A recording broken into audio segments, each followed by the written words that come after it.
स्वामी जी, एक और latest research है जिसका जिक्र कर देती हूँ, और इसके मुताबिक थायराइड की बीमारी अब बच्चों में भी तेजी से बढ़ रही है। पहले हम ये देखते थे कि 40-45 की उम्र की बीमारी थी, फिर धीरे धीरे ये युवाओं की बीमारी बनने लगी, अब बच्चों तक भी आ गई है। उनकी ग्रोथ पर इसका सीधा इम्पैक्ट होता है। स्वामी जी, अगर बचपन में ही ग्रोथ रुक जाएगी तो उम्र भर बीमारियों से नाता जुड़ा रहेगा। ऐसे में जो बच्चे थायराइड पेशेंट हैं, वो कौन कौन सी योग अभ्यास करें, वो ऐसे कौन से आयुर्वेदिक उपाय इस्तेमाल करें जिससे उनका विकास महिलाओं को तो इसलिए थायराइड ज्यादा होता है, खट्टी चीजें महिलाएं बहुत खाती है, फ्रिज की चीजें बहुत खाती है, और घर में चाय कॉफी कुछ भी जो भी फूड पका हुआ बच जाए एक्स्ट्रा, तो ऐसा जैसे कूड़ादान हो अपना शरीर खुद ही खा लेती है। और दूसरा, शारीरिक पुरुषार्थ थोड़ा कम करती है, और महिलाओं का वैसे भी शरीर नाजुक होता है तो मौसम आदि का ज़्यादा असर पड़ता है, और बच्चों को ये थायराइड की प्रॉब्लम बहुत हो रही है जेनेटिकली भी। तो थायराइड के लिए वापस शीर्षासन, सर्वांगासन, हलासन तो अभ्यास करवाएं, बच्चों को थायराइड का पॉइंट भी दबाएं। जेनेटिक थायराइड भी मैंने लोगों का ठीक किया है, और बच्चों की ग्रोथ नहीं रुकेगी।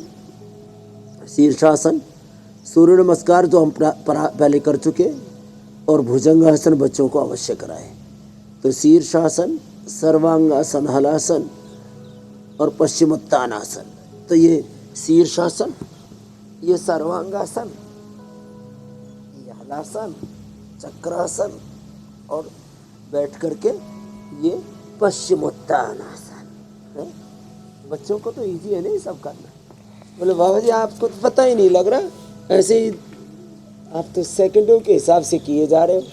ऐसे ही यहाँ 2-3 को छोड़ करके सब मेरे से छोटी उम्र के हो, कुछ 2-4 बराबर के हो, और देखो यहाँ बच्चे जैसा शरीर, और तुम्हारा ऐसे लगता है जैसे पता नहीं कितना भार तन पर मन पर निर्भर होकर के जियो। चल बटरफ्लाई करो। तो बच्चों को ये अभ्यास कराएं, बच्चों को दौड़ लगवाएं, और बच्चों को मिट्टी में खेलने को दें, उससे उनकी इम्यूनिटी बहुत अच्छी होती है। बरसात में खेलने दें।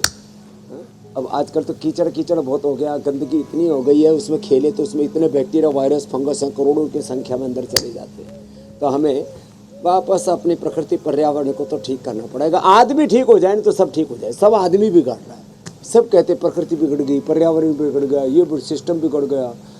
अरे आदमी बिगड़ गया, आदमी ठीक तो सब कुछ। अरे आदमी अच्छा बनता है योग से, इसलिए मैं कहता हूँ योग करो।